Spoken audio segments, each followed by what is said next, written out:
So I'm currently out and about with the puppy. So I hope you don't mind that I'm strolling while we're talking. But I wanted to bring up an important point. I was watching a video just now which speaks about doing cardio. So should you do cardio? Do you need cardio? Is it essential to lose weight, to lose fat, which is our real goal here? Well, I have gone from 14.8% body fat to, I would say now, I reckon I'm under 12, but by the last check-in, which was 10 or so days ago, I was at 12.8, I think, or 12.7, something like that, or 12.6 maybe. But ultimately, and I've done zero cardio. I walk my dog at a pretty low pace. We are definitely not moving by any stretch of the imagination. We just stroll along and he stops every 35 steps to do a wee, but I'm certainly not puffing. I'm having a normal conversation with you right now.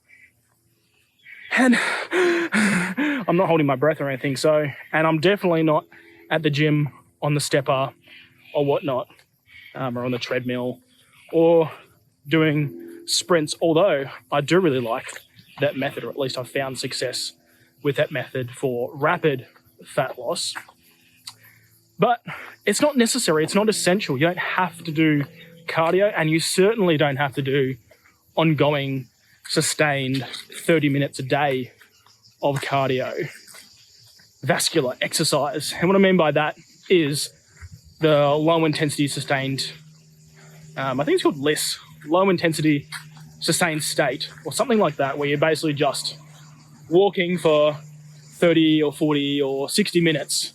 One, I just don't have time, and two, I have no desire to do that right now. And what it comes down to, if you think about it, is what is going to get me the result? Because a lot of people will put in different activities and confuse activity, or they'll confuse activity and movement with progress and what is actually moving you further towards your goal. So if you're someone who wants to lose a body fat and have been told that you need to be doing minimum cardio per day or 4 days per week, there are other ways. Now, what I do currently do, I was going to say do, what I do is I will lift with quite a high intensity, which is the number one key factor when you are lifting weights to produce a result, is your intensity. But I'll also lift, and some of the rep ranges are actually quite high in my accessory work. So for my squat, deadlift, and bench, the reps are actually quite low. So 3 to 5. I'm just introducing a new program, a max effort bench press for 1 set. But it's certainly not repeated effort on those big lifts of really high rep ranges.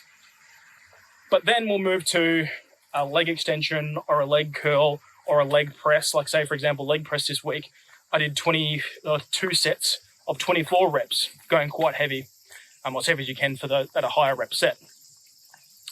Then a leg extension will be between 20 and 30 reps.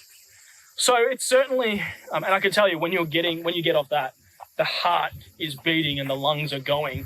And I would say, just off the back of that, there is literally no better feeling in the world, in my opinion, than when you finish a heavy set or a high intensity set and you're just sitting there like this.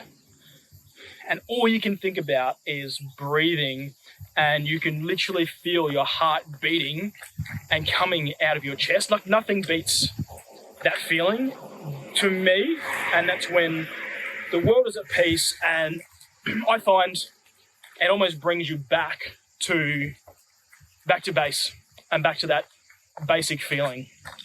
I'm gonna have to switch arms because the pump is just so great in my front delt right now. It's probably one of the downsides of lifting weights.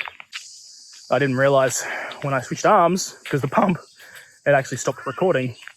So I was recording here for like 30, 40, 50 seconds to no one. But I'm back. And what I wanted to say is, bring it all back and tying in this video is, we need to think like scientists. And what that means, first and foremost, is the activity that I'm currently doing producing the result that I'm after? We have a scientific hypothesis. If I do this effort, will it produce this result? And we want to get methodical about this and measure the progress. So does that mean that you need to do cardio? Well, is this effort helping me most efficiently produce the result?